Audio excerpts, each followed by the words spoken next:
అందరికీ శుభోదయం. ఈరోజు మంగళవారం. చాలా ప్రాంతాల్లో, తెలంగాణ, మహారాష్ట్ర చాలా ప్రాంతాల్లో ఇవాళ చైత్ర పౌర్ణమి, ఆంజనేయ స్వామి పుట్టినరోజు జరుపుకుంటారండి.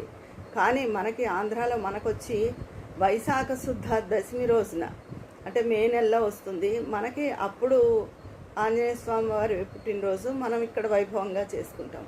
కాకపోతే ఎక్కడైనా మంగళవారం కలిసి వచ్చింది, వాళ్ళ చైత్ర పౌర్ణమి, ఆయన పుట్టినరోజు. ఇక్కడ కూడా మనం ఆయన ధ్యానించి ఆయన శ్లోకాలు అవి చదువుకుని, హనుమాన్ చాలీసా చదువుకుని అది గుడికి వెళ్ళొచ్చు, తప్పేమీ లేదు.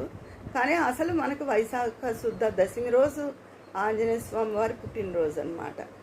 అది ఇదేంటి, అందుకని మీరు ఇప్పుడు ఆయన స్తోత్రాలు అవి చదువుకోవచ్చు, గుడికి వెళ్ళొచ్చు.